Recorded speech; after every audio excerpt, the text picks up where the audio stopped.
শিক্ষাঙ্গন এলাকায় নেশা বা তামাকজাত দ্রব্য বিক্রি বিরোধী অভিযান আজ সংগঠিত করা হলো এনআইটি এলাকায়। আজ প্রশাসনের একটি বড় টিম আচমকা অভিযানে নামে। টিমে ছিলেন শিক্ষা, স্বাস্থ্য ও পুলিশ প্রশাসনের সমন্বিত আধিকারিকরা। অভিযানে সংশ্লিষ্ট এলাকার বেশ কিছু দোকান থেকে বাজেয়াপ্ত করা হয়েছে তামাকজাত সামগ্রী।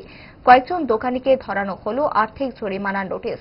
প্রশাসনের তরফে তামাকজাত সামগ্রী বিক্রি নিয়ে দোকানিদের সতর্ক করে দেওয়া হয়েছে।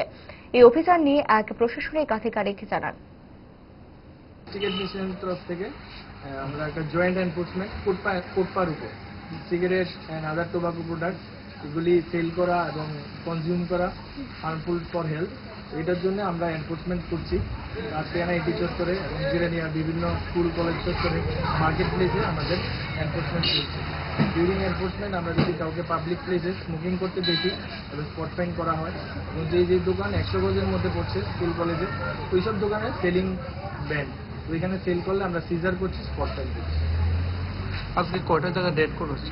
আজকে আমরা মেইন টার্গেট হলো জিরানিয়া সাব ডিভিশন, বিভিন্ন জায়গাতে র্যান্ডম বেসিস আমরা বিভিন্ন জায়গায়। আপনার পরিচয়? আমি হেলথ ডিপার্টমেন্ট থেকে বিলং করি। আমাদের টিম আছে, আমাদের সাথে ডিস্ট্রিক্ট এডুকেশন তরফ থেকে আছেন, সোশ্যাল ওয়েলফেয়ার থেকে আছেন এবং পুলিশ অ্যাডমিনিস্ট্রেশন তো আছে।